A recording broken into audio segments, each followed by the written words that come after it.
Donc on reprend nos histoires de famille libre. Donc on vient d'expliquer hein, ce qu'est une famille libre et du coup une famille liée, puisqu'une famille liée est juste une famille qui n'est pas libre. Alors ce que j'ai pas trop expliqué, c'est finalement pourquoi c'est intéressant de connaître ce statut de la famille, est-ce qu'elle est libre ou liée. J'ai commencé à parler de coordonnées un petit peu, mais juste comme ça, avec les mains, quoi, depuis le début du chapitre. Et justement, en fait, ce qui est intéressant pour une famille libre, c'est qu'on pourrait l'utiliser finalement, enfin comment dire, quand on a une décomposition sur une famille, en utilisant une famille libre, quand je parle de décomposition, je parle de combinaison linéaire en fait. Quand j'écris un vecteur comme une combinaison linéaire de vecteurs d'une famille libre, j'ai une écriture unique.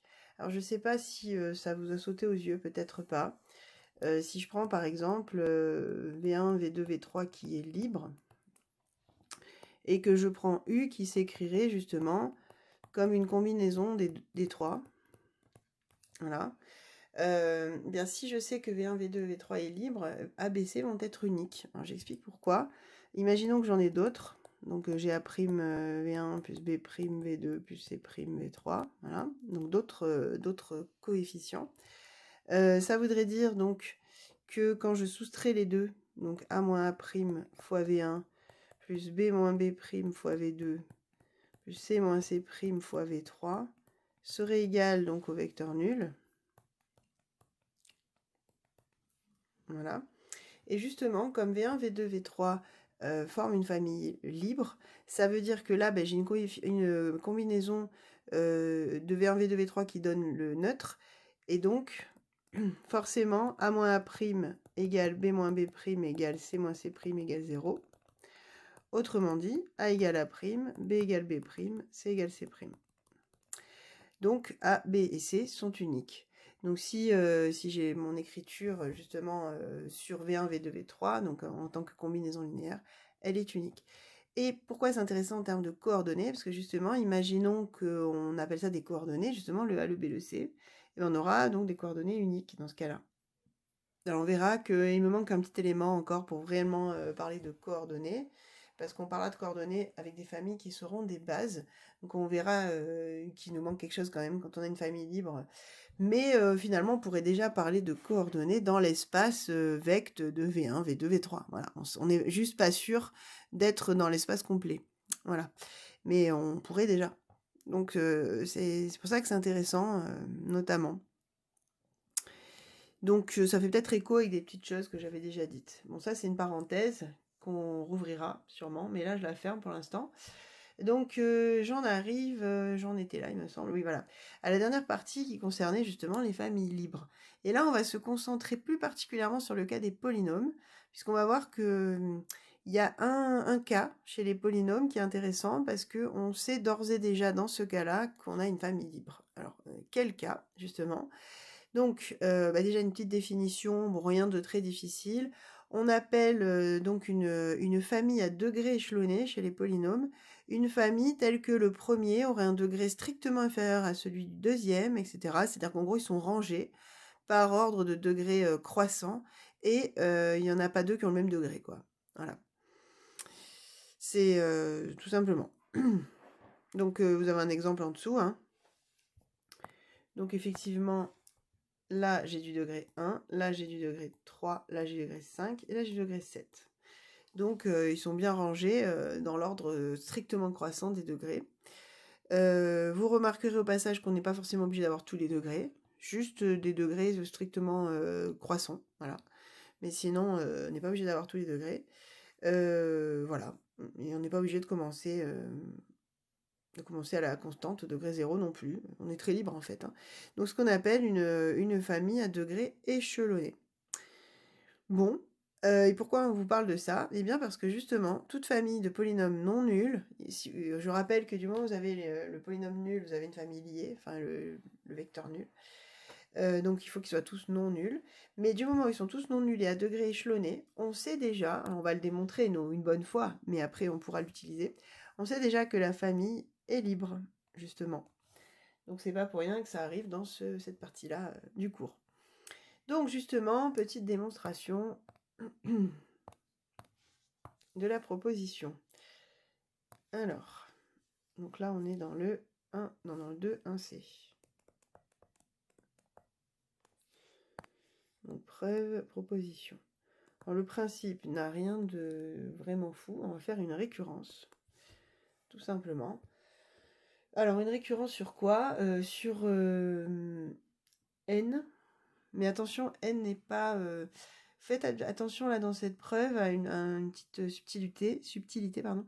On a numéroté les polynômes, P1, P2 jusqu'à Pn, mais n n'est pas forcément le degré, c'est juste le numéro, enfin donc le nombre en fait de polynômes qu'on a considéré. Mais vous voyez bien que les degrés, là dans l'exemple on le voit, hein, j'ai 4 polynômes, les degrés vont jusqu'à 7. Donc c'est pas la même chose. Voilà. Donc là, dans notre exemple, n ce serait égal à 4, c'est le nombre de polynômes. Donc on va faire une récurrence justement sur ce n, sur le nombre de polynômes. Alors, donc procédons par récurrence.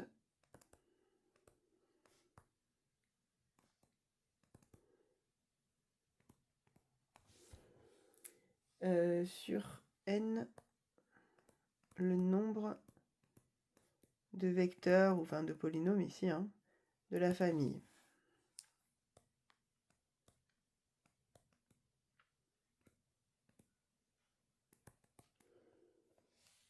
Et d'ailleurs, cette famille, on va lui donner un nom, donc de la famille. Alors je pourrais l'appeler f, mais comme justement le nombre de ces polynômes va varier en fonction de n, du coup je vais l'appeler fn, donc de la famille fn, qui contient justement P1, P2 jusqu'à Pn. Voilà. Donc on veut montrer, nous, que Fn est libre, par récurrence. Donc montrons Fn est libre. Pour une fois, la proposition est assez facile à écrire. Donc initialisation, vous constatez, pardon, que n commence à 1, parce que justement si n vaut 0, ça veut dire que la famille est vide, et le vecte du vide, c'est l'espace vectoriel, enfin le sous-espace vectoriel qui est réduit à 0, au neutre. Et nous justement, on veut des polynômes non nuls, donc on ne considère pas le cas où on aurait le neutre. Alors donc, pour n égale 1, c'est très simple. Dans ma famille, il n'y a qu'un polynôme. On a dit que quand on a un seul vecteur, la famille est libre à condition que le vecteur soit non nul. Ça tombe bien, on a supposé tous nos polynômes non nuls. Donc, or, P1 est non nul par hypothèse. Donc, F1 est libre. Voilà. Donc déjà, l'initialisation, on est bon. L'hérédité. Donc, l'hérédité. On suppose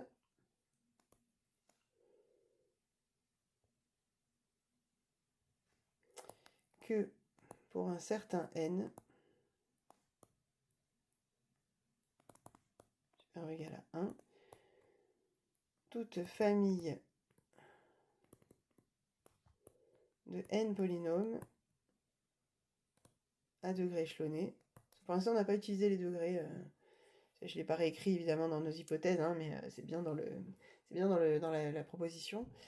Donc je disais, toute famille de n polynômes à degré échelonné est libre.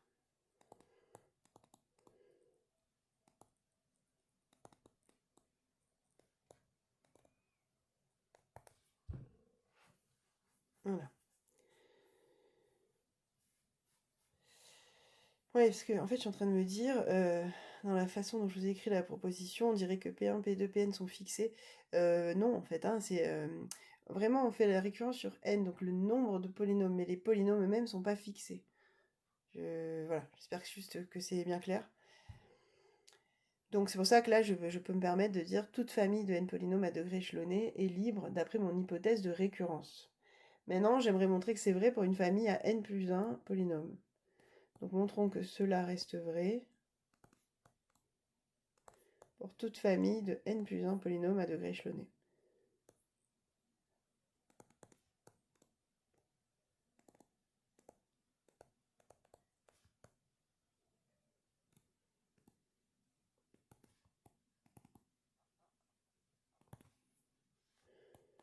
échelonné.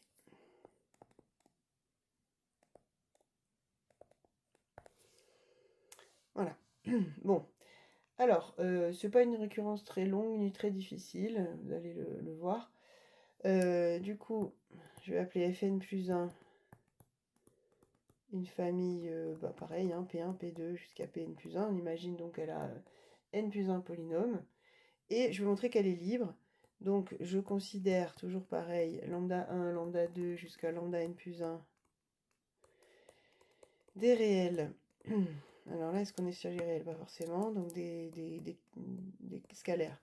Donc, K, tel que lambda 1 P1 plus lambda 2 P2.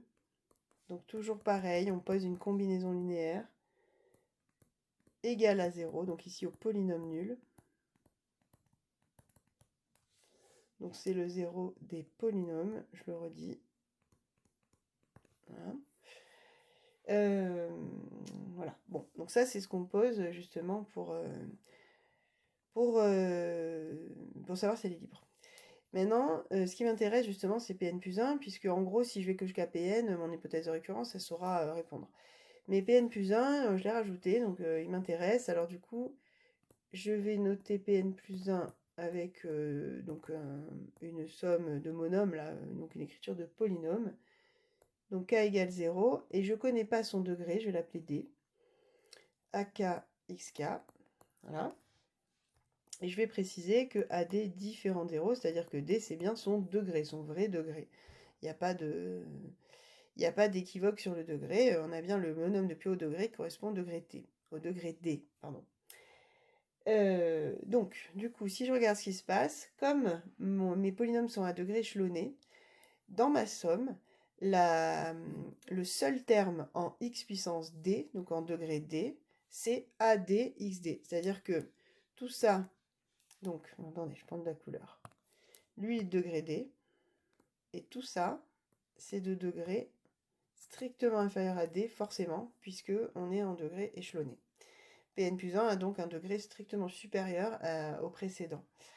Donc, ce qui est intéressant, du coup, c'est le monôme de degré d, donc le terme de degré d qui reste, puisqu'il n'y en a qu'un. Il n'y a que lambda n plus 1, Pn plus 1 qui en donne un. Donc, du coup, on peut en déduire. Alors, lambda n plus 1, donc ça, c'est le coefficient, fois, donc le terme de plus haut degré, c'est AD, XD, du coup, oui, alors je peux l'écrire, hein, et le monôme de plus haut degré,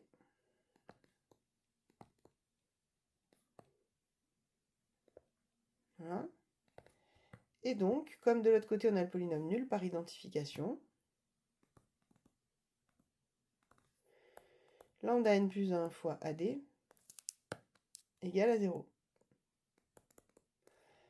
Or, AD, on a supposé qu'il était différent de 0 pour s'assurer que c'était le degré du polynôme. Donc, c'est lambda n plus 1 qui vaut 0. Déjà, on en tient un. Rappelez-vous ce qu'on veut, on veut montrer que la famille est libre, donc on voudrait trouver que lambda 1, lambda 2, lambda 3, jusqu'à lambda n plus 1 vaut 0. Donc déjà, on a lambda n plus 1 qui vaut 0. Bon, si lambda n plus 1 vaut 0, et que je récupère là mon égalité ici, que je peux appeler étoile, alors étoile devient... Ouh là là, mon étoile, elle a pris cher, donc je recommence, voilà.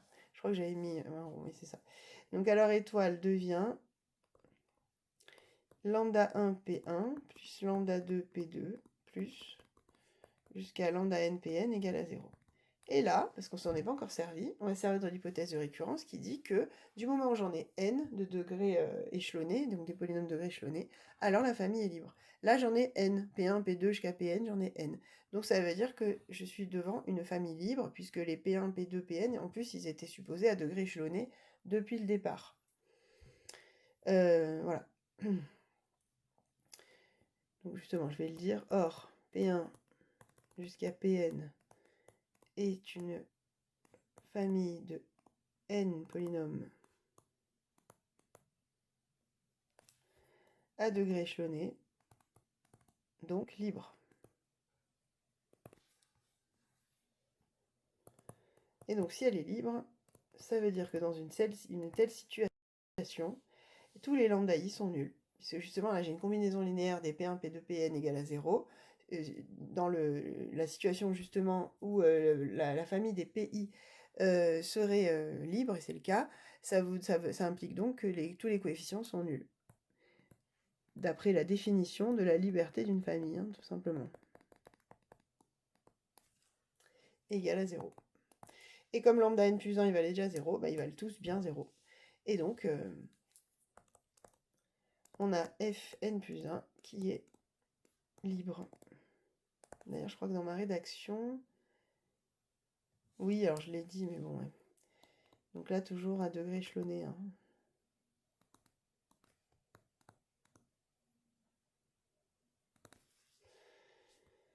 Voilà. Donc voilà pour cette petite preuve. Donc on a bien démontré... je vous laisse écrire la conclusion tout seul. Hein, on a bien démontré notre proposition, à savoir que toute famille... C'est vraiment intéressant, vous allez voir, on s'en sert souvent. Toute famille de polynômes à degré échelonné, quel que soit le nombre de polynômes, fini quand même, hein, est libre. Voilà, donc c'est intéressant parce qu'on n'aura pas besoin de redémontrer à chaque fois. Alors, des petits exemples avant de passer... Non, il n'y a pas besoin, en fait, je suis en train de me dire, on en a déjà fait beaucoup. Finalement, il y avait déjà l'exemple, là, l'exemple de l'échelonné, là, donc c'est bon. Non, c'est bon. Donc non, pardon, excusez-moi, on en vient donc à la suite, le 2-2, les familles génératrices. Donc justement, on a vu ce que c'était être une famille libre.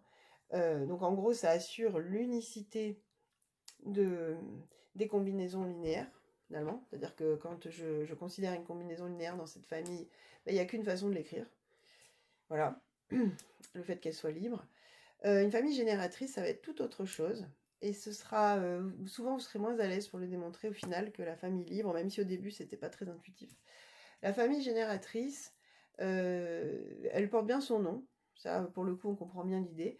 Donc, elle est génératrice d'un ensemble à condition que, en faisant des combinaisons linéaires à partir des éléments qu'elle contient, donc à partir des éléments de la famille, je peux récupérer tout l'ensemble. Donc, comment on montre en pratique qu'on a une famille génératrice? Il faut prendre un élément quelconque, donc théoriquement, hein, un élément générique de l'ensemble du gros ensemble, enfin de l'ensemble dans lequel on travaille, le sous-espace vectoriel, et il faut montrer qu'on arrive à l'obtenir comme combinaison linéaire des vecteurs de la famille en question. Voilà, donc ça fait souvent des systèmes ou parfois des choses, enfin un peu, c'est pas toujours facile à démontrer. Souvent, vous avez du mal quand on vous met dans des contextes un peu différents, vous avez un peu de mal à savoir ce que vous devez démontrer. Mais bon, on va essayer d'éclaircir tout ça. D'éclairer ou d'éclaircir. D'éclaircir, je pense, tout ça. Enfin, les deux. Donc, déjà, si on lit la définition, bon, ça correspond à ce que je vous ai dit, mais c'est dit d'une autre manière, donc c'est intéressant d'aller voir. Donc, on vous dit, on prend x1, xn, une famille de vecteurs de E. On dit que x1, xn est une famille génératrice de E. Ou que x1, xn engendre E. Ces mots-là, je les ai déjà écrits et dit souvent. Si, donc justement, si E est égal au vecte de x1, xn, c'est-à-dire que les x1, xn, enfin l'ensemble des combinaisons linéaires de x1, xn permet de construire E. Voilà. C'est pour ça que je disais, on a déjà parlé quand même hein, de tout ça. Tout élément de E peut s'écrire donc comme combinaison linéaire des vecteurs x1, xn. Et là, pour le coup, on n'aura pas forcément l'unicité. On a l'existence, en revanche, c'est-à-dire que pour tout élément de E, si la famille est génératrice, on sait qu'il pourra s'écrire cet élément comme combinaison de cette famille, mais par contre, on n'a pas l'unicité. Il se peut qu'il y ait plusieurs, donc ça dépendra de la famille, bien sûr. Si on ne vérifie pas qu'elle est libre, en fait, hein, parce qu'on a déjà l'outil, soit on vérifie qu'elle est libre, et donc on a aussi l'unicité, soit si elle n'est pas libre, ou si on ne vérifie pas, on peut être sûr de l'unicité de l'écriture de notre élément comme combinaison linéaire. Voilà. Bon, j'ai dit beaucoup de choses. Maintenant, si on en vient donc à nos exemples. Alors, bon, là aussi, ce sont des exemples assez simples. Je vous en ai mis un, oui, on en a deux dans les polynômes, ça change un peu, et un dans R4. Donc on nous demande de déterminer une famille génératrice, en gros, de tous les polynômes de degré maximum 3. Bon, on en a déjà parlé, en fait, ça on l'a déjà écrit dans le cours, vers le début du cours. Donc, a priori, on avait déjà jalonné le terrain pour que tout ça se soit bien clair, enfin, j'espère. Donc, alors, où je vais me mettre? Je vais me mettre par là. Alors, donc là, on est sur la partie 2a. Les exemples. Donc, l'exemple 1. Si les... Ouais, peut-être, ouais, je rajouterai peut-être un exemple, mais enfin, ceux du cours déjà. Donc, je suis en train de voir que j'en ai pas mal des intéressants à vous montrer. Bon, on va voir le temps que ça prend. Alors, donc, exemple 1. Ça, j'insiste pas trop là-dessus, on en avait déjà parlé. Donc, R3 de X, justement, donc c'est l'ensemble. Alors, quelle notation j'avais prise? L'ensemble des A3X3 plus A2X2. Donc, autrement dit, les combinaisons linéaires de X3, X2, X, X et 1, puisque c'est ce qui va permettre d'avoir A0, c'est A0 fois 1. Donc, avec, bien sûr, donc A0, A1, A2, A3 réels. Hein.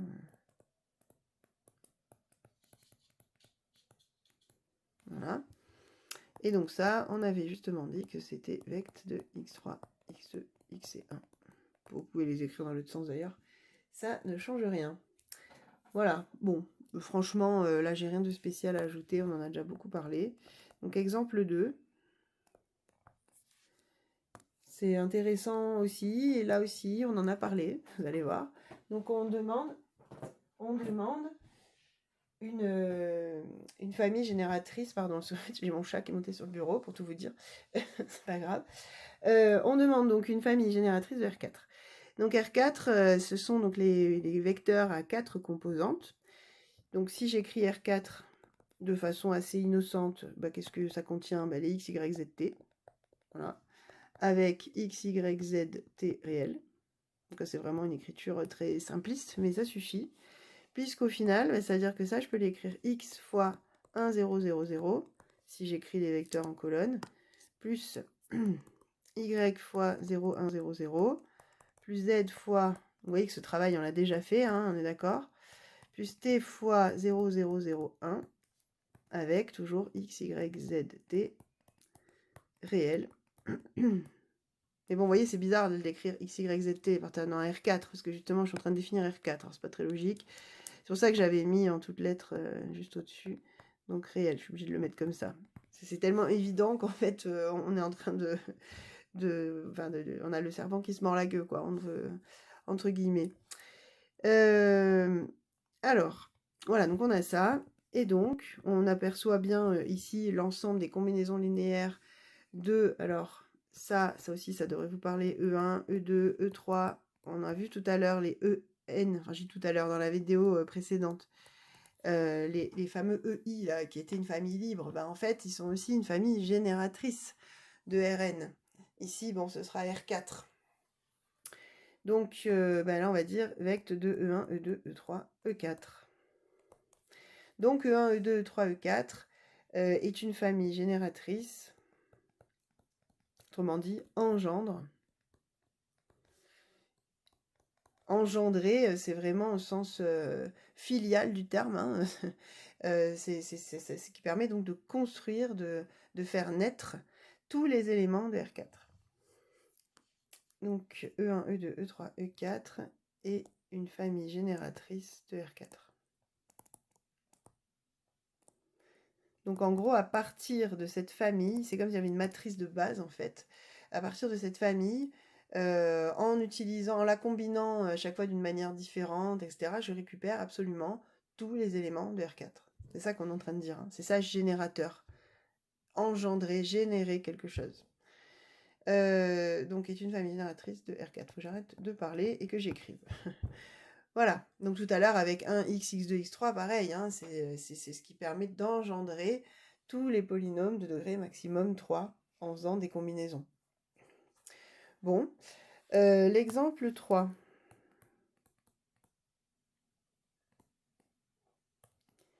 On se remet dans les polynômes. Cette fois-ci, on prend les polynômes de degré inférieur ou égaux ou égal, enfin non, ou égaux à 4.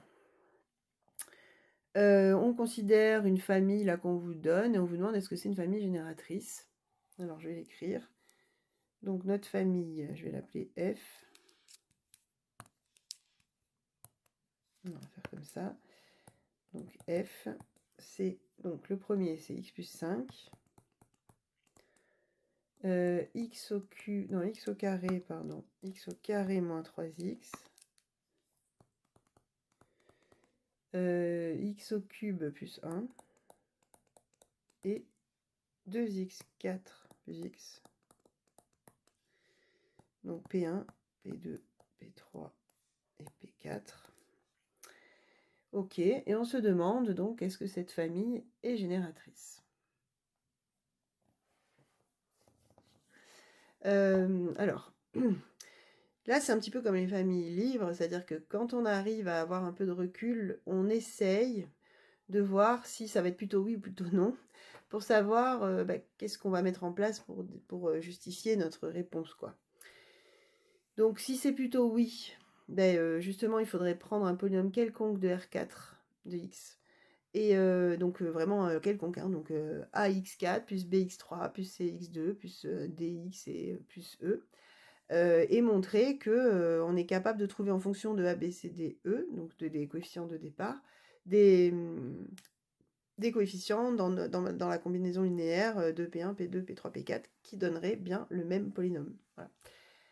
Bon, cela dit, avec un peu de recul, peut-être qu'ici on peut voir qu'on ne pourra pas montrer ça, que tous les polynômes ne sont pas issus de combinaisons linéaires de f.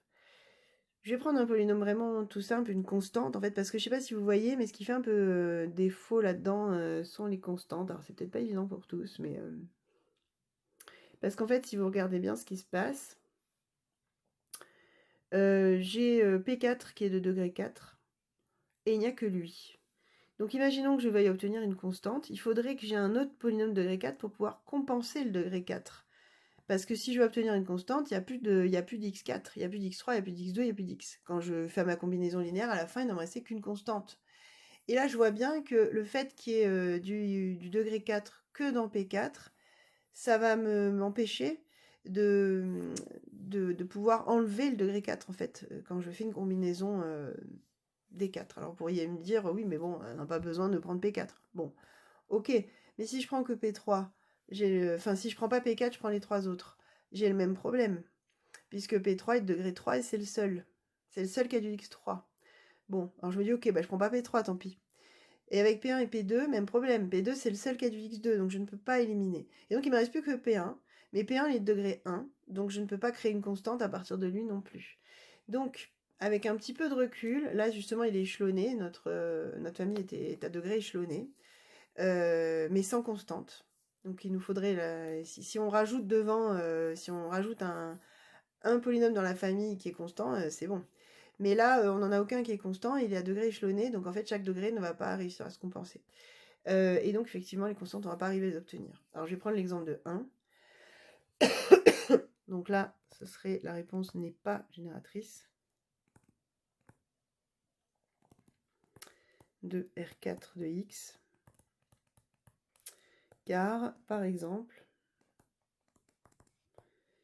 si j'écris 1 comme combinaison des 4, donc lambda 1, P1, plus lambda 2, P2, plus lambda 3, P3, plus lambda 4, P4, voilà. Donc en observant les degrés, comme je disais, donc ça c'est le degré 4.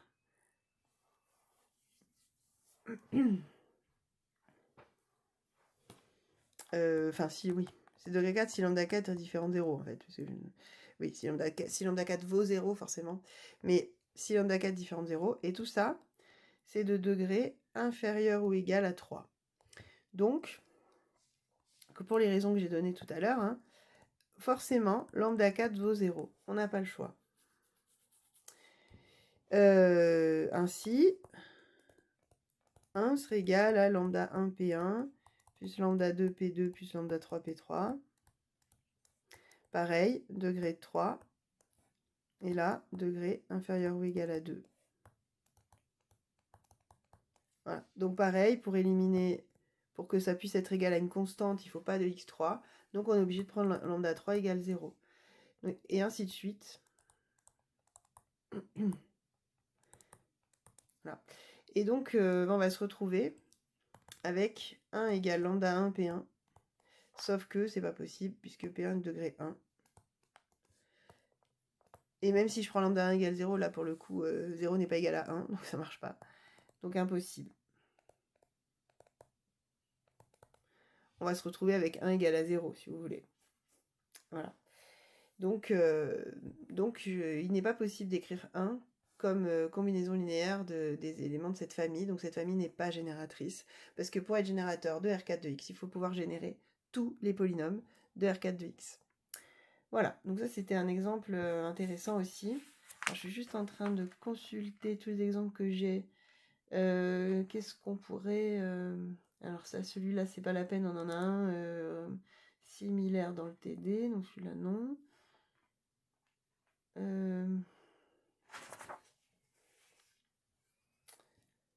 Oui, allez, je vais vous en faire un quand même, parce qu'au final, on n'a pas démontré, en dehors de faire des vectes, sinon on n'a pas vraiment démontré... Oui, c'est ça. En fait, on a trouvé des familles génératrices, mais on n'a pas démontré qu'elles étaient génératrices. Ok, donc pour des familles moins évidentes, quoi. Donc faisons un exemple. Alors, est-ce que j'ai de la place ici? Oui. Donc là, on est toujours dans le 2-2A. Je mets au pluriel et puis on verra. Donc, autres exemples. Alors, ça serait donc l'exemple 4.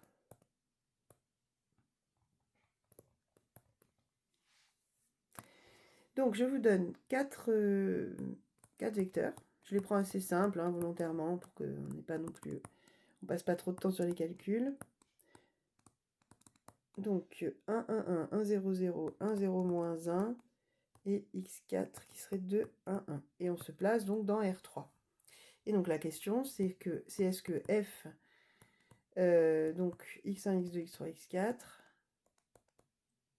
est-ce que cette famille est une famille génératrice de R3?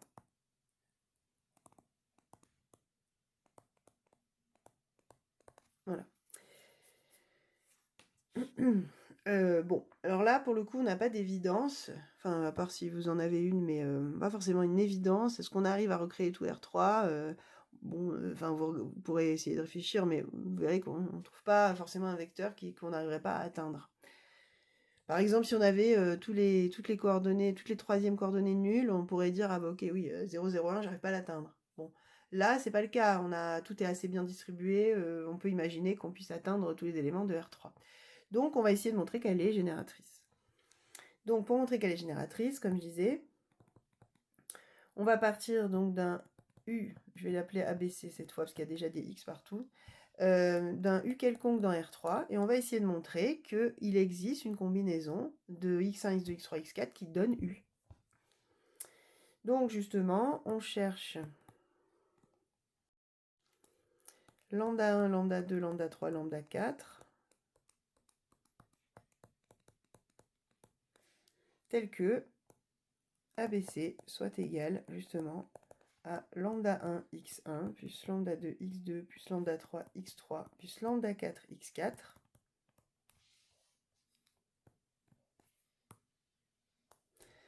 Voilà, bon. Donc, sachant, donc on connaît nos vecteurs, là, donc on peut écrire ça sous forme d'un système. Puisque du coup, alors lambda 1 x1, ça donnerait lambda 1, lambda 2 x2, ça donne du lambda 2, lambda 3 x3, ça donne du lambda 3, et 2 lambda 4. Ensuite, B, alors B c'est pour les deuxièmes coordonnées, donc on a que lambda 1 plus lambda 4, et C ce serait lambda 1 moins lambda 3 plus lambda 4. Voilà. Donc je rappelle que le ABC c'est le vecteur qu'on avait pris au départ, donc ils sont fixés. Là les inconnus c'est les lambda 1, lambda 2, lambda 3, lambda 4. Parce que c'est bien ce qu'on a dit, on cherche ça. Bon, donc en fait on essaie de résoudre notre système pour avoir A égale, B égale, C égale. Pardon, pour avoir lambda 1 égale, lambda 2 égale, lambda 3 égale, lambda 4 égale. Ça part mal quand même, hein, parce qu'on a 3 équations et 4 inconnus. Donc ça part mal pour en avoir un seul, en tout cas. Mais peut-être qu'on va en avoir une infinité. Et ça, c'est pas interdit. Rappelez-vous, hein, pour être générateur, il n'y a pas besoin que les combinaisons linéaires soient uniques. Donc là, justement, alors, B égale lambda 1 plus lambda 4. Bon, ça, d'accord. Maintenant, si on fait la première ligne moins la deuxième, donc ça nous fait A moins B égale lambda 2 plus... Ah oui, non, ça marche pas. Ah bah si. Lambda 2 plus lambda 3 plus lambda 4. Pourquoi pas. Et si on fait la deuxième moins la dernière, ça fait B moins C égale lambda 3. Oui, c'est ça. Et lambda 3. Donc B moins C, ok. Donc lambda 3, on a. Et après lambda 3, donc on peut le remplacer dans la première ligne. Oui, c'est ça. Donc on va avoir du coup, alors, B moins C, donc ça nous fait A moins 2B plus C égale donc lambda 2 plus lambda 4. Voilà. Ensuite, on a B égale lambda 1 plus lambda 4. Et B moins C égale lambda 3. Bon. Et donc, bah, on pourrait peut-être tout écrire. En fonction de lambda 4. Ça me paraît bien. Parce que de toute façon, hein, comme je disais, on a 3 inconnus pour 3 équations pour 4 inconnus, donc forcément. Donc lambda 2, ce serait A moins 2B plus C moins lambda 4. Lambda 1, ce serait B moins lambda 4. Et lambda 3, donc B moins C. Voilà, donc on se retrouve avec un paramètre, en fait, hein, notre lambda 4. Attendez, je rallume. Voilà. Oui, je disais, pardon. Donc, on se retrouve avec nos lambda 1, lambda 2, lambda 3. Le lambda 4, qui est un paramètre qui va nous donner donc une infinité de solutions. C'est-à-dire qu'il n'y a plus qu'à fixer un lambda 4 et puis je vais récupérer un quadruplet qui fonctionne. Hein. Donc, en tout cas, il y a une infinité de solutions. Donc, ce système a une infinité de solutions. Donc, on n'a pas l'unicité de l'écriture, donc je vais y arriver. On n'a pas l'unicité des combinaisons linéaires garanties, même visiblement pas garantie du tout, mais en tout cas, on a bien l'existence d'une combinaison linéaire égale à chaque élément de R3. Donc c'est bien une famille génératrice. Il suffit qu'elle ait une solution, donc une infinité, ça nous convient aussi. Donc paramétré par lambda 4.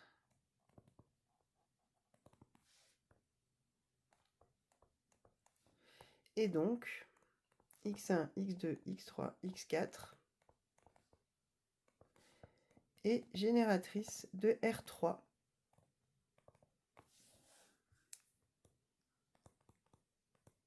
Voilà. Bon, ok.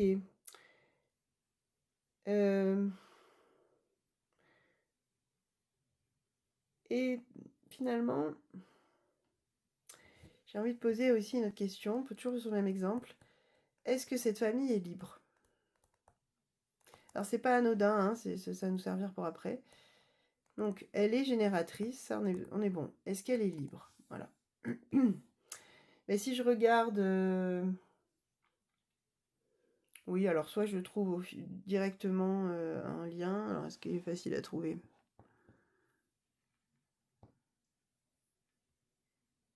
Oui, en fait, si. x4 moins x1, ça fait x2. Oui. Donc, pas besoin de s'embêter. Donc là, quand c'est comme ça, soit vous faites comme moi, là, vous trouvez un lien. Donc là, vous pouvez dire x4 moins x1 égale x2. Donc, j'ai x2 qui s'écrit comme combinaison linéaire des deux autres. Donc, la famille est liée, elle ne peut pas être libre. Soit, si vraiment vous n'avez pas d'idée, c'est pas grave. Vous partez comme tout à l'heure, hein, vous posez une combinaison égale à 0, donc au vecteur nul. Voilà. Et puis vous résolvez. Ça fait un petit système là pour le coup qui n'est pas compliqué du tout. Et vous allez trouver justement, il me semble que je l'avais fait ça. Oui, c'est ça, on trouvait encore un ensemble paramétré, quoi, puisque là finalement c'est pareil, ça va me donner 3 équations et 4 inconnues. Et donc, j'ai pas la liberté, ce n'est pas possible. Et donc là, on a vraiment la preuve que les décompositions, elles ne sont pas écrites de façon unique. Donc là, je peux dire donc la famille est liée. Enfin, cette famille est liée. Bon. Juste pour terminer là-dessus,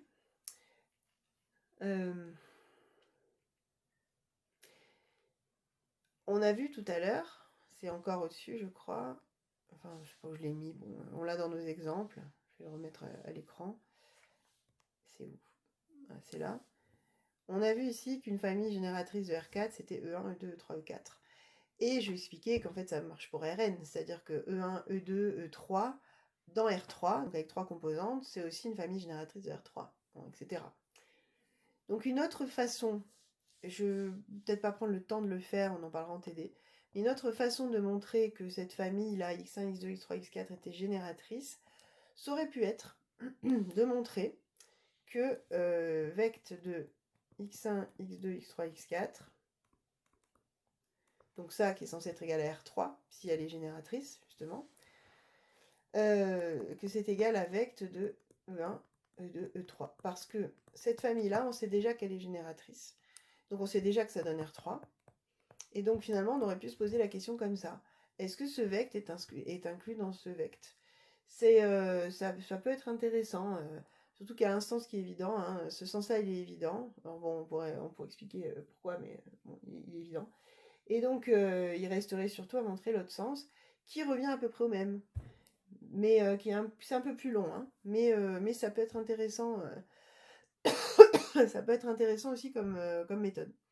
Voilà, donc comment on montrerait ça? Donc comme je disais dans un sens, alors c'est évident parce que E1, E2, E3, justement, ils génèrent tous les vecteurs de R3 de façon vraiment évidente.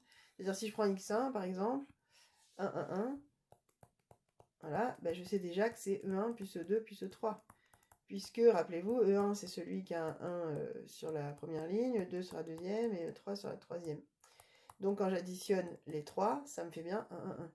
Donc en fait, chacun des vecteurs x1, x2, x3, x4 s'écrit déjà très facilement comme combinaison de E1, E2, E3, autrement dit, appartient au vect. Et comme le vect est un sous-espace vectoriel, si les 4 appartiennent, ben, tout le vect des 4 aussi. Toutes les combinaisons linéaires. Bon, donc dans ce sens-là, pas de problème. Et dans l'autre sens, ben en fait, il faudrait justement montrer que E1 peut s'écrire comme une combinaison de x1, x2, x3, x4, E2 aussi, E3 aussi. Voilà. Et à cette condition, ben, on aurait E1, E2, E3 qui appartiendraient au vect de notre famille. Et comme le vect, encore une fois, est un sous-espace vectoriel, s'il contient les 3 vecteurs, il contient toutes les combinaisons linéaires, autrement dit, il contient tout le vect. Et comme le vecteur en question c'est R3, s'il contient R3, c'est que c'est R3, en fait, hein, ça ne peut pas être plus grand que R3 quand on a des vecteurs à 3 composantes. Voilà, donc c'était une autre manière de faire dont on parlera, on reviendra là-dessus. Bon, en tout cas, donc notre famille, elle était génératrice, mais pas libre. Et donc on n'a pas l'unicité. Et justement, un peu plus tard, alors pas tout de suite, et on en a encore une propriété à voir, mais très vite là, dans cette vidéo déjà, on parlera des bases. Et justement, une base, c'est quoi? C'est une famille qui va être capable de générer tout l'ensemble, mais en garantissant l'unicité des écritures, pour pouvoir éventuellement, après, parler de coordonnées, justement. Donc finalement, une base, en tout cas en dimension finie, comme on a là, ça va être une famille qui est à la fois libre et génératrice. Voilà. Mais enfin, en fait, je vous parle de dimension finie, mais en fait, même, non, de façon générale, ça va être une famille, justement, qui est à la fois libre pour l'unicité et génératrice pour l'existence. Voilà, donc ça, on en parle tout à l'heure. Là, je termine juste donc sur le 2b, rapidement, parce qu'il y a un petit truc à écrire, je crois. Oui, c'est ça. Donc, bon, les 3 exemples, on a fait. Une surfamille d'une famille génératrice. Donc, si vous prenez une famille qui est déjà génératrice, vous lui rajoutez encore des vecteurs, vous l'enrichissez encore, il y a peu de chances pour qu'elle ne soit pas encore génératrice. Enfin, il y a même 0 chance, en fait. Le noyau était déjà générateur du tout. Vous pouvez rajouter des trucs autour, ma foi, ça vous fera juste d'autres écritures encore de plus possibles. Mais ça n'empêche pas de générer tout l'ensemble. Donc une surfamille d'une famille génératrice de E et une famille génératrice.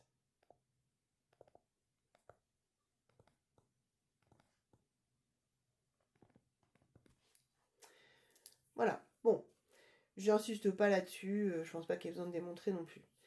Donc sur les bases, justement, alors, on va en parler. J'ai commencé déjà un petit peu. Donc une base, et donc là vraiment on rejoint, enfin c'est-à-dire que c'est censé faire des ponts dans votre esprit, puisqu'on vous a déjà parlé de base, déjà même en première et en terminale, même si c'était juste évoqué, en vous parlant des fameux vecteurs qui permettent de définir votre repère, souvent orthonormés, mais pas forcément. Et donc ces vecteurs de base, justement, IJ, IJK, etc., formaient une base du plan ou de l'espace selon la situation. Et donc le mot base, c'est bien le même. Et là, juste on le généralise à des situations plus complexes et aussi pas forcément à Rn. Donc on aura des bases de polynômes et des bases de fonctions, etc. Voilà. Donc justement, une famille de vecteurs est une base si elle est à la fois, c'est ce que je disais tout à l'heure, hein, libre et génératrice. Donc ça veut dire que toutes ces combinaisons linéaires vont permettre de recréer tous les éléments de l'ensemble global, mais en plus de garantir que la façon de l'obtenir, c'est-à-dire la combinaison linéaire qui permet d'obtenir chaque élément, est unique. Donc on a une et une seule façon de reconstruire tout élément de E à partir, enfin en tant que combinaison linéaire des éléments de la base, donc des éléments de la famille qui est la base. Voilà, donc libre et générateur égale base. La remarque, une famille n'est pas une base de E si elle n'est pas libre ou si elle n'est pas génératrice. Donc si vous devez montrer que c'est pas une base, bah, il suffit de montrer l'un ou l'autre. Hein. Il suffit qu'elle n'ait pas l'un ou pas l'autre. Donc une famille n'est pas une base si elle n'est pas libre ou bien, donc pas besoin qu'il lui manque les deux, ou si elle n'est pas génératrice.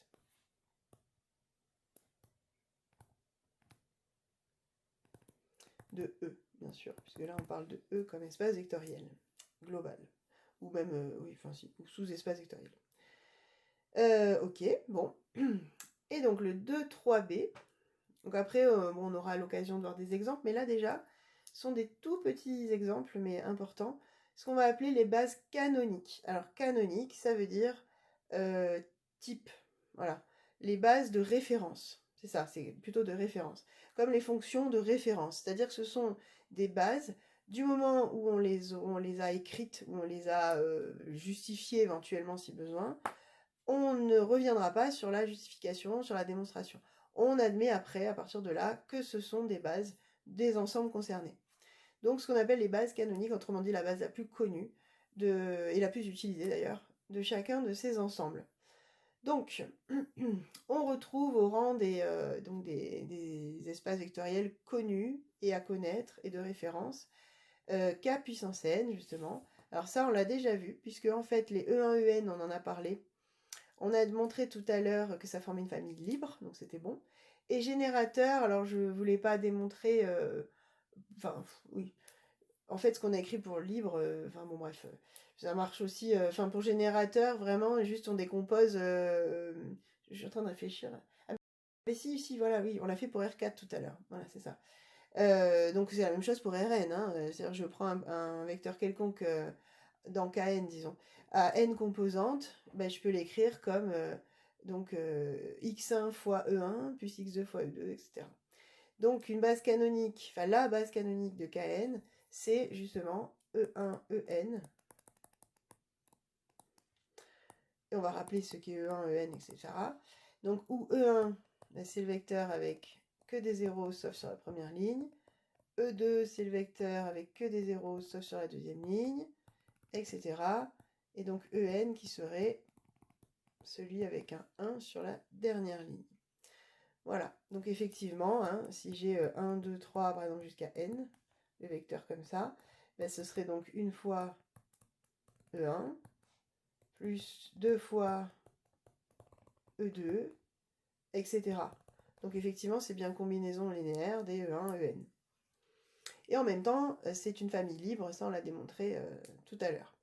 Donc c'est bien une base de Kn et c'est la plus simple, la plus connue. C'est celle d'ailleurs que vous retrouvez dans votre fameux repère orthonormé dans R3, la IJK, ou dans le plan orthonormé aussi avec I et J.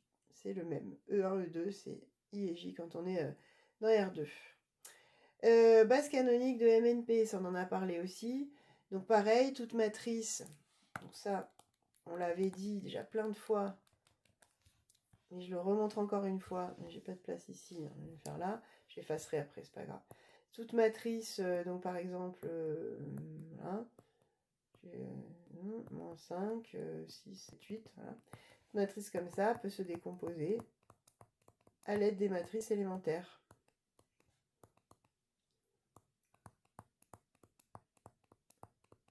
Voilà, plus 3 fois, donc etc. On met le 1 à chaque fois au bon endroit, hein, etc. Et donc on voit bien que si on utilise des matrices élémentaires, on peut écrire n'importe quelle matrice comme combinaison linéaire de ces matrices-là. Donc c'est pas pour rien qu'elles s'appellent élémentaires, elles sont à la base, et elles sont une base, elles sont à la base de toutes les matrices. Voilà. Donc, comment on va écrire ça? Eh bien, justement, ce sont donc les EIJ, avec donc I appartenant à 1N, parce que c'est les lignes, on est dans MNP, et J appartenant à 1P. Voilà.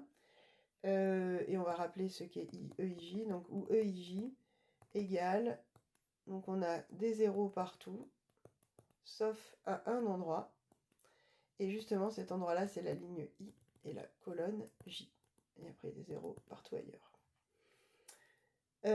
Voilà. Donc ça, c'est la base la plus simple et la plus connue des ensembles de matrices. Vous remarquerez que ça ne marche pas que pour les matrices carrées, ça marche pour toutes. Et la base canonique de Rn de X, de Kn de X, ça aussi on en a parlé, on l'a vu plusieurs fois. Générateur, on en a parlé là dans les exemples justement, et libre, c'est vrai qu'on n'a pas démontré que c'était libre, bon, c'est pas, en fait c'est par identification hein, dans vos polynômes. Donc la base serait 1x, x2, jusqu'à xn. Voilà, puisque tout polynôme s'écrit comme combinaison de ça, effectivement. Quand je suis de degré inférieur ou égal à n, je suis une combinaison de ça. Il y a des coefficients devant, mais c'est tout. Donc c'est bien générateur. Et pour libre, donc comme je disais, bah, il suffit de poser lambda, donc lambda 0 fois 1, plus lambda 1 fois x, plus lambda 2 fois x carré, plus blablabla, plus lambda n xn égale à 0, polynôme nul, hein, toujours. Et par identification des coefficients d'un polynôme, par unicité des coefficients d'un polynôme, eh bien, on a forcément lambda 0 qui vaut 0, lambda 1 qui vaut 0, lambda 2 qui vaut 0, etc. Donc, effectivement, c'est bien libre aussi, comme famille. C'est pas de problème. Ah ben la remarque, j'en ai déjà parlé, en fait. Mais bon, je veux bien répondre, il n'y a pas de souci. Donc, C en tant que CEV, c'est ce que je disais tout à l'heure. En fait, une base, là, c'est juste 1. Puisqu'il suffit du vecteur 1, enfin du nombre 1, après on le multiplie par les... Vu qu'on a le droit au corps C, c'est-à-dire qu'on a le droit à se placer sur C pour les scalaires, ça veut dire qu'on peut multiplier à chaque fois par un complexe. Et donc en multipliant par les complexes, on va récupérer tous les complexes, forcément. Donc voilà, et surtout pas un I, puisque comme je l'ai expliqué dans un exemple précédent, un I n'est pas libre. Donc ça ne peut pas être une base de toute façon. Là vraiment, un seul suffit.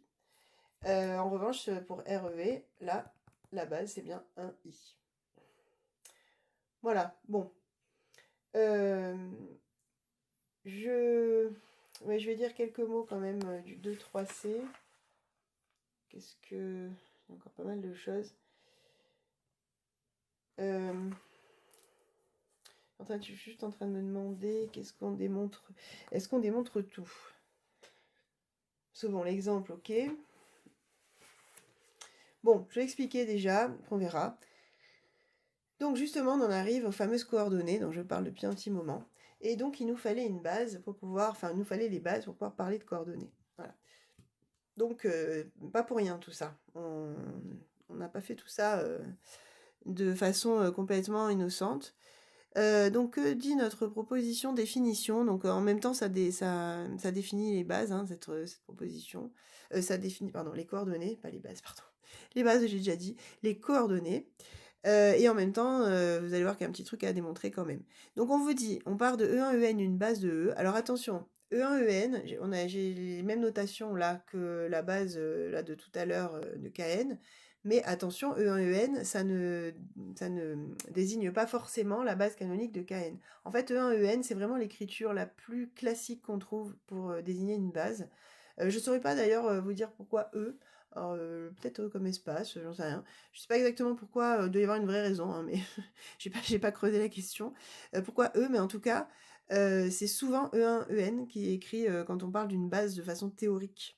Donc voilà, essayez de vous détacher aussi de l'exemple de tout à l'heure, hein, même si les notations étaient cohérentes, hein, mais bon. Donc bref, on prend une base de E quelconque finalement, avec n vecteurs. Bon, alors tout vecteur de E s'écrit de façon unique. Bon, en fait, je l'ai dit, hein, tout ça, hein, c'est juste que c'était pas encore écrit. Comme combinaison linéaire des vecteurs E1, En, c'est-à-dire que pour tout x dans E, il existe des coefficients lambda 1, lambda n uniques, tels que x s'écrit justement comme la somme des lambda i EI. Et ces fameux lambda i, donc en gros les coefficients de votre combinaison linéaire, sont justement les coordonnées de x dans la base. Voilà. Donc là, normalement, pour ceux qui m'ont à peu près suivi, la boucle devrait commencer à se boucler. C'est-à-dire que, voilà, ce que j'expliquais tout à l'heure sur l'unicité de l'écriture, etc., ben justement, comme la base, elle est libre, ben, si j'ai une combinaison de cette base qui donne un vecteur, elle est unique. Et en même temps, comme elle est génératrice, et que j'ai expliqué être générateur, c'est l'existence, c'est-à-dire que ça permet d'affirmer que tout élément de l'ensemble s'écrit comme une combinaison, qu'il y a au moins une combinaison, disons, de cette famille qui donne cet élément. Ben, du coup, on récupère aussi l'existence. Voilà. Et si elle existe, elle est unique. Donc, on a existence et unicité. Donc, en gros, c'est ça qu'il y a derrière. Alors, est-ce que, c'est ce que j'étais en train de me demander, est-ce que ça vaut le coup d'écrire vraiment la démonstration? Oui, quand même, hein, parce que ça formalise un peu ce que j'ai dit. Donc, ce que je vous propose, c'est démonstration donc, de ça, c'est rapide. Hein, c'est pas... On a l'existence et l'unicité, justement. Bon, ça pose pas trop de problème. L'exemple, on va le traiter, bien sûr. Et après, la dernière proposition, est-ce que ça vaut le coup? Et la dernière proposition, la démonstration est rapide.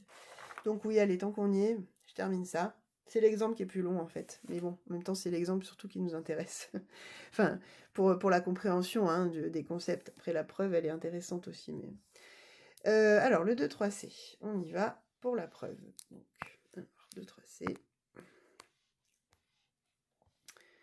Je vais le mettre là. Voilà.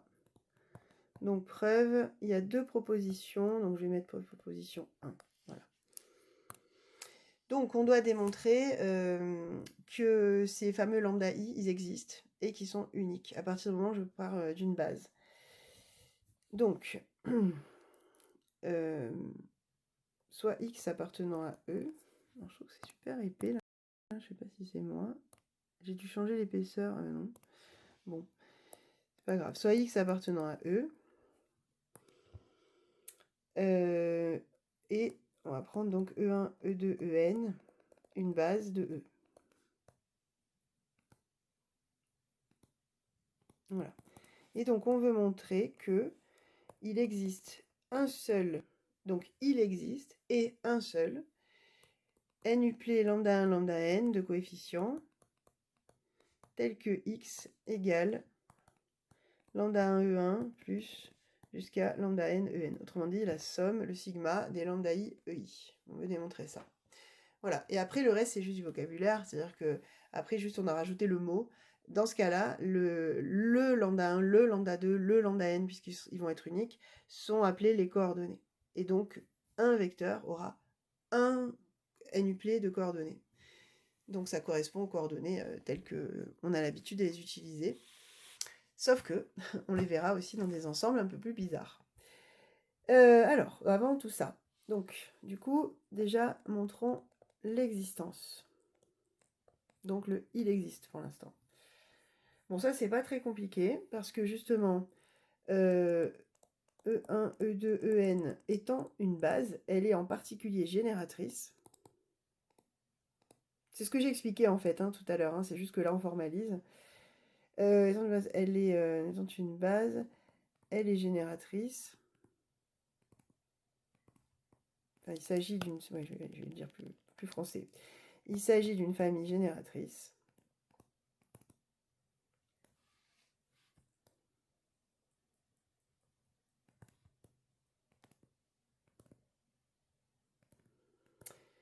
de E.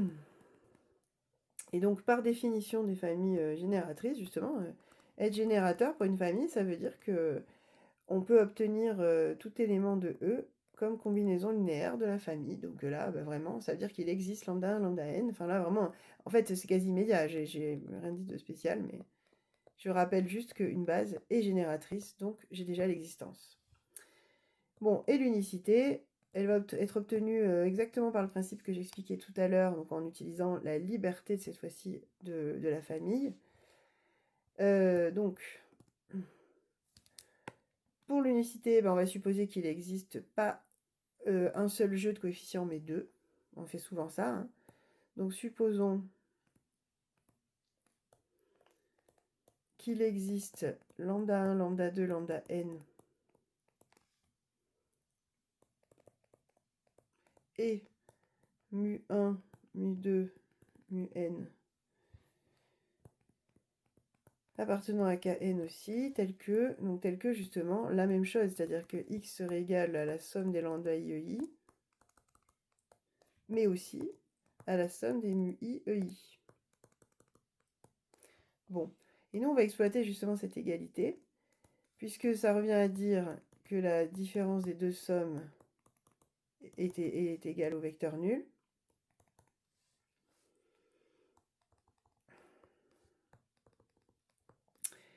Et si j'utilise la linéarité de la somme, donc je fais une seule somme, et donc ça va me faire lambda i moins mu i e i égale à 0, enfin au vecteur nul. Or, EI est libre. Voilà, c'est là où on s'en sert, parce que là, en fait, on reconnaît, c'est comme si j'avais ici un alpha i, quoi. C'est-à-dire un coefficient, donc j'ai la somme des alpha i e i qui est égale au vecteur nul, et là on se dit, ah, mais elle est libre. Et quand elle est libre, une combinaison linéaire qui est nulle donne automatiquement des coefficients nuls. Donc là, justement, comme elle est libre, j'en déduis, donc d'où, quel que soit i, alpha i égale à 0, car la famille, donc E1, E2, En, est libre, puisque c'est une base. Une base, je rappelle, est libre et génératrice. Donc, elle est en particulier libre. Puisque c'est une base.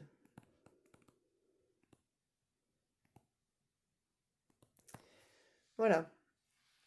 Ah oui, et alpha i, pardon. Alpha i, c'est lambda i moins mu i. Et donc, si lambda i moins mu i égale à 0, bah, ça revient à dire que lambda i égale mu i. Donc, il y a bien unicité.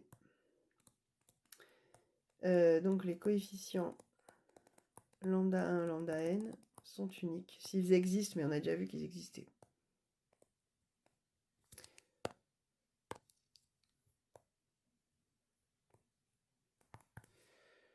Voilà. Donc, bon, voilà, ça s'est montré assez bien. Du coup, ça c'est bien. Donc voilà, on retrouve ce que je disais, hein, le fait que la base, enfin, la famille soit génératrice, ça va engendrer l'existence des combinaisons linéaires. Et le fait que la famille soit libre, l'unicité. Donc l'exemple. Alors voilà, l'exemple, je tenais à le faire parce que vous allez voir que ça... Normalement, ça éclaire pas mal, ça dégage pas mal le concept de coordonnées en dehors des exemples que vous connaissez déjà. Parce que là, le but vraiment pour le coup, c'était pas de vous faire les coordonnées dans IJK, quoi. Non, ça a priori, là, c'est de voir ce que ça peut donner dans des situations plus bizarres. Donc, notamment, moi, je vous ai mis la situation des polynômes. Donc, si on... Alors, qu'est-ce qu'on avait là comme polynôme? Ok. Bon, P1, P2, P3, P4, je me demande si c'est pas les mêmes que... Ah non, pardon, je regardais pas au bon endroit. Pardon, non, non. Mais forcément, c'est les mêmes, je regardais les mêmes. Non, non, là, c'est pas ça. Donc là, c'est la famille, donc je vais l'appeler F, c'est 2x moins 2, d'accord. X carré, d'accord. X au cube plus x puissance 4 moins 1. Et enfin, x puissance 5 plus 3x. Ok, donc déjà, il faut démontrer que c'est une base. C'est la première question qui est posée. Alors, regardez bien ce qui se passe sur les degrés. Hein. Je vous ai dit, hein, essayez d'avoir le réflexe. Degré 0, degré 1, degré 2, pardon, je suis allée trop loin. Degré 3, degré 4, degré 5. Donc, c'est une famille à degrés échelonnés. Famille à degrés échelonnés, famille libre. Donc déjà, ça c'est fait. Donc f est une famille de polynômes à degré échelonné.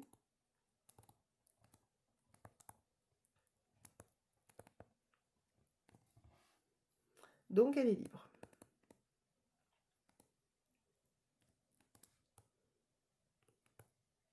Bon, déjà, c'est une bonne chose. Parce que je vous rappelle que montrer que c'est une base, il faut montrer libre et génératrice.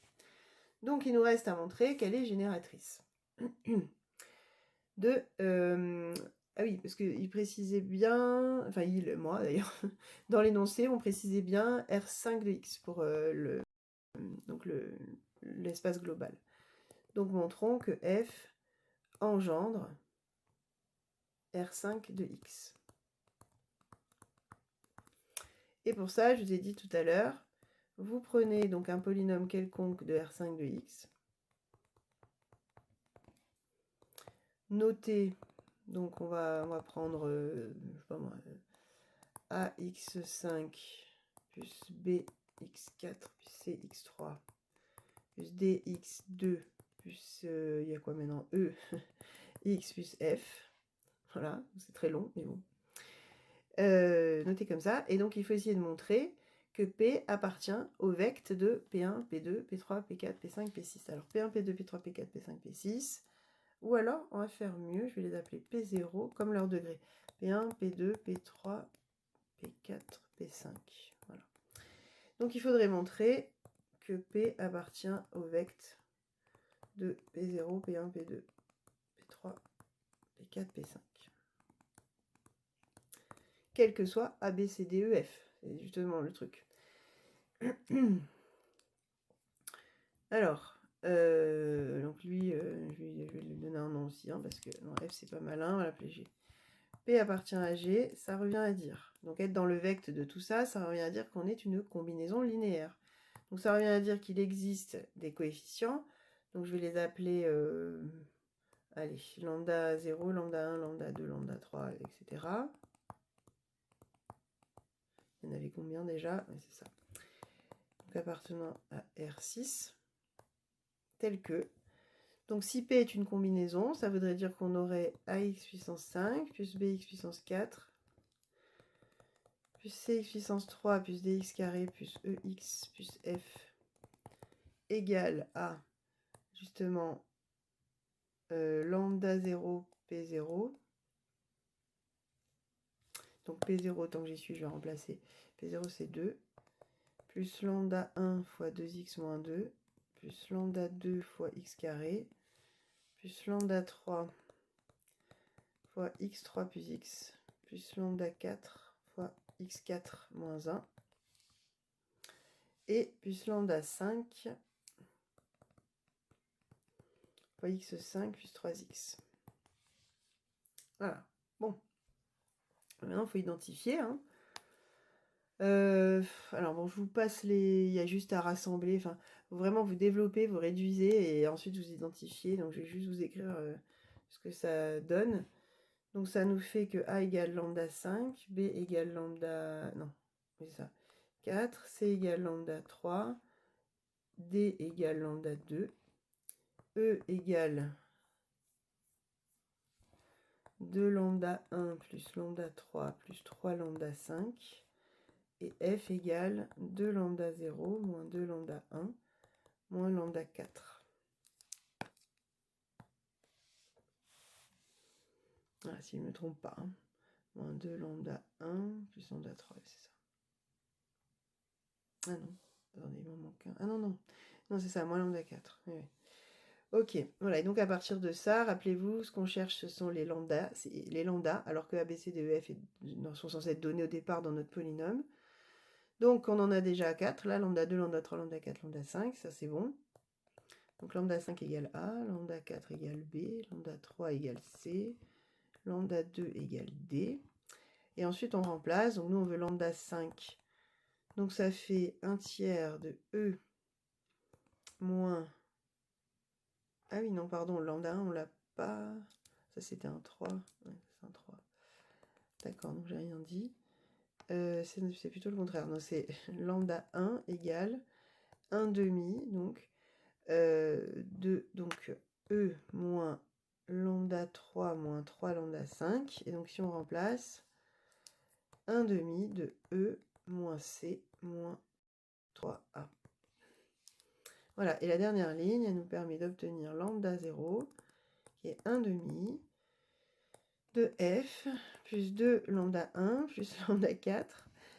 Voilà, et donc après on remplace, donc 1 demi de F, plus 2 fois ce qu'on a au-dessus, là, donc plus E moins C moins 3A, plus lambda 4, donc plus B, et voilà, en fait, on n'aura pas beaucoup mieux. En tout cas, on est arrivé au bout, et on a bien trouvé une seule possibilité pour les coordonnées, ce qui est normal, hein, puisqu'elle était libre, cette famille. Donc si on en obtient une, normalement, on va obtenir une seule possibilité de combinaison.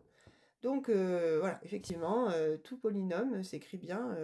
On a même le calcul, si on veut, des coordonnées, des coefficients, je veux dire, s'écrit bien donc comme combinaison linéaire des vecteurs de la famille.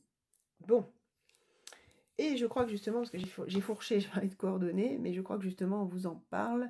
Voilà, déterminer les coordonnées de x puissance 5 plus 1 dans cette base. Alors très intéressant ça justement. Donc maintenant on va appliquer ce qu'on a trouvé.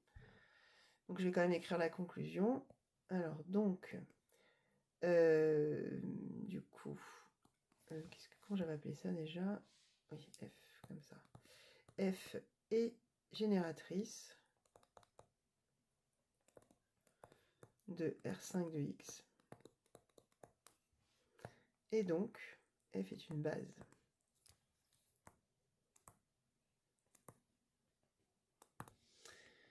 Voilà, bon. Et donc maintenant qu'on est dans une base, justement, on peut parler de coordonnées. Alors, juste pour info, les coordonnées, justement, là, d'après ce qu'on avait trouvé, ce sont exactement lambda 0, lambda 1, lambda 2, lambda 3, lambda 4, lambda 5. Rappelez-vous, c'est comme ça qu'on l'a défini. Ce sont les coefficients qu'on met dans la combinaison linéaire qui utilise les vecteurs de la base devant chaque vecteur. Donc, ça correspond exactement à ça. Alors maintenant, si on applique, donc pour... c'était... J'ai oublié, x puissance 5 moins 1, je crois. Plus 1. X puissance 5 plus 1. Donc pour P égale x puissance 5 plus 1. On a donc A, rappelez-vous, c'était, je l'avais pris dans quel sens? C'est plutôt moi qui ne me rappelle pas. Oui, A, c'était donc le coefficient de degré 5. Donc A va aller 1, B ici 0, C 0, D 0, E 0 et F, il vaut 1. Donc F, c'était notre constante déjà dans notre écriture. Bon, et donc avec ça, je vais pouvoir recréer les lambda 0, 1, 2, 3, etc. Donc lambda, on va commencer par... ouais, il nous faut d'abord les autres. Donc il nous faut d'abord lambda 5. Il faut aller dans l'autre décroissant parce qu'on se sert des autres... Ah ben non, je suis bête. Non, non, non, on a tous écrit après la fin en fonction de A, B, C, D, E, F. Bon. Non, non, je peux commencer par lambda 0. Alors, lambda 0 égale... Donc en gros, on n'a que A qui vaut 1 et F qui vaut 1. Donc ça va être vite vu. Du coup, 1 demi de F plus E moins C moins 3A plus B. Au final, il reste 1 moins 3. Donc moins 2 et le 1 demi devant. Donc 1 demi fois moins 2. Autrement dit, moins 1. Ensuite, lambda 1, c'est celui qui a l'autre formule compliquée là. Donc j'ai dit, il n'y a que là, il n'y a que 1 en fait. Donc moins 3 demi. Là, ça fait 1 demi fois moins 3. Donc moins 3 demi. Ok, lambda 2. À partir de là, c'est plus simple. Donc lambda 2, c'est D. Après, c'est dans l'ordre décroissant. Ok. Donc 0. Lambda 3, c'est C. Donc 0. Lambda 4, c'est B. Donc 0. C'est ça, hein. Et ça. Et lambda 5, c'est A. Donc 1.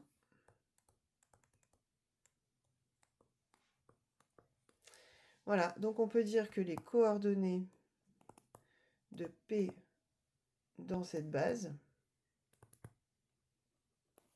F, là, souvent les bases on les appelle B d'ailleurs, hein, c'est plus logique. Mais bon, là c'est parce qu'au départ on ne savait pas si c'était une base ou pas, il fallait le montrer. Donc les coordonnées sont justement moins 1. Alors il faut les mettre bien dans l'ordre. Est-ce que j'avais bien mis lambda 0 d'abord? Oui, c'est ça. Ok. Donc j'ai dit moins 1, moins 3 demi, 0, 0, 0, 1. Voilà.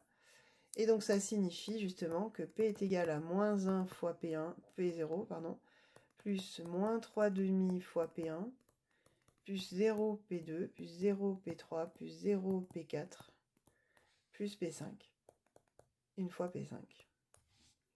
Voilà, il faut bien comprendre dès maintenant que quand on parle de coordonnées dans une base, on fait ça. C'est-à-dire que les coordonnées qu'on écrit ici, elles ont directement un rapport avec les combinaisons linéaires.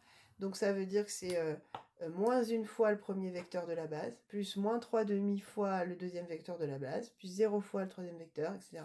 Et bien dans l'ordre pour qu'on sache justement à quel vecteur on doit mettre quel coefficient. Voilà. J'espère que ça éclaire un petit peu vos lanternes là-dessus. J'espère. Je regarde si j'ai d'autres choses. Après, sinon, je terminerai sur la preuve de la proposition, la dernière, qui est très rapide. Non, c'est bon. Là, sur l'exemple, je vous ai tout dit. Donc, après, j'avais juste mis... Apparemment, j'avais un truc en plus à dire, là. Parce que je me note des fois des petites choses, des remarques à vous faire. Et après, sinon, j'oublie. Non, c'est bon. Non, ça, c'est pas la peine. Après, on aura des TD, hein, on verra les choses quand même. Donc, non, ça, c'est bon. Voilà, donc, pour finir, et on terminera là-dessus, donc la toute dernière des propositions qu'il y avait là dans cette partie-là. Donc, c'était le 2... là, en fait, attendez. Coordonnées dans une base, voilà, ici. Donc, la dernière proposition, qu'est-ce qu'elle nous dit? On prend, donc là aussi, une famille de vecteurs de E. Alors, on ne dit pas encore que c'est une base, on va voir. On suppose que tout vecteur x s'écrit de façon unique comme combinaison linéaire des vecteurs E1, En, alors E1, En est une base. Justement, donc ça peut se voir aussi dans l'autre sens. Ça peut servir, c'est moins souvent, mais ça peut servir. On se sert plus du sens inverse, c'est-à-dire de dire que quand c'est une base, on a une écriture unique. Mais bon, ça peut s'écrire aussi dans ce sens-là. Donc justement, hein, c'est intéressant, si on a cette écriture unique comme combinaison linéaire de la famille, justement, le fait que pour tout vecteur de E, on ait l'écriture, ça veut dire que la famille est forcément génératrice. Et si elle est unique, ça veut dire que ma famille est forcément libre. Donc ça me fait bien une famille qui est une base. Voilà, en gros, c'est ça la preuve. Hein. Donc si j'écris rapidement la preuve là, de la proposition qui est là. Donc, preuve, proposition. Donc, on est toujours dans le 2, 3C. Preuve, proposition 2, du coup. Celle-là, c'est la 2. Donc, rapidement, d'après l'hypothèse E1, En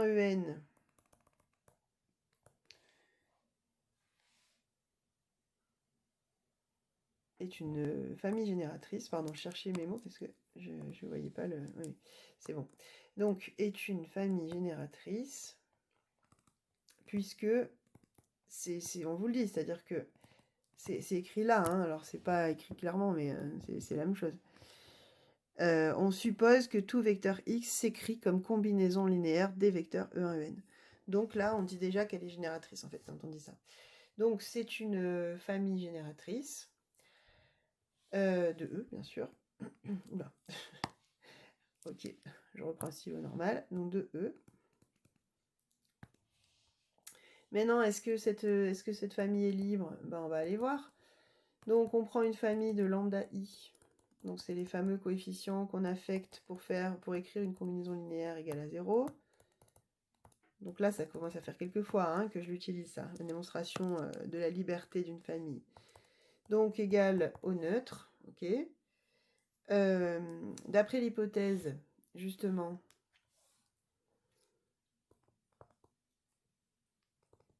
donc d'après l'hypothèse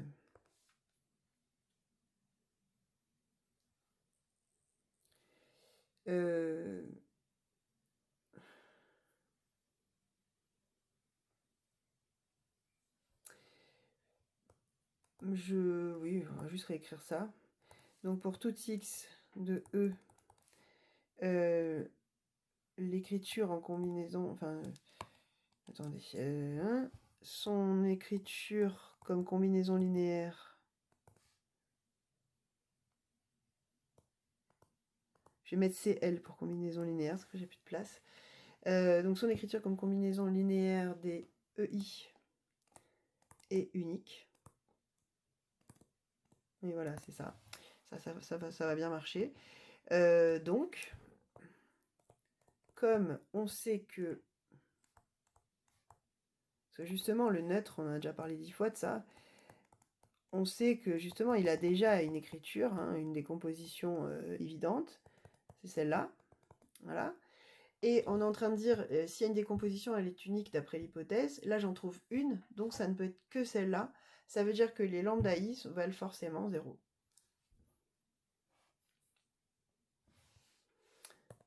D'où, nécessairement,